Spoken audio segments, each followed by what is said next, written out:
بندر اور ہاتھی کی دوستی۔ ایک گھنے جنگل میں ایک چھوٹا سا بندر مونو اور ایک بڑا سا ہاتھی ببلو رہتے تھے۔ مونو شرارتی مگر دل کا صاف تھا، جبکہ ببلو نرم دل اور سمجھدار تھا۔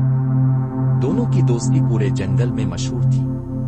ایک دن جنگل میں خبر پھیلی کہ لکڑہارے آ کر درخت کاٹنے والے ہیں۔ مونو بہت پریشان ہوا کیونکہ درختوں پر ہی اس کا گھر تھا۔ ببلو نے مونو کی پریشانی دیکھی اور کہا، فکر نہ کرو، ہم سب دوست مل کر اپنے جنگل کو بچائیں گے۔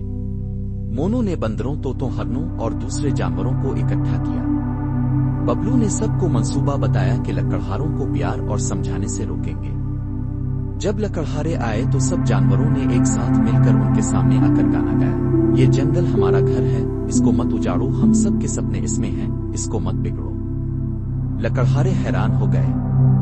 انہوں نے جانوروں کی محبت بھری کوشش دیکھی تو دل پگھل گیا۔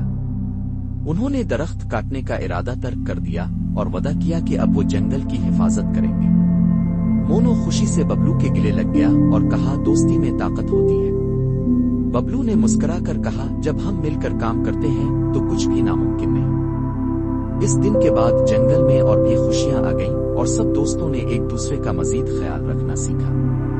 سبق: دوستی اور اتحاد میں بہت طاقت ہوتی ہے اور محبت سے بڑا مسئلہ بھی حل ہو سکتا ہے۔ اگر آپ کو ہماری کہانیاں پسند آئیں تو ہمارے چینل کو سبسکرائب کریں، ویڈیو کو لائک کریں اور دوسروں کے ساتھ شیئر کرنا نہ بھولیں۔ آپ کی محبت اور سپورٹ ہمیں مزید خوبصورت کہانیاں بنانے میں مدد دیتی ہے۔ شکریہ۔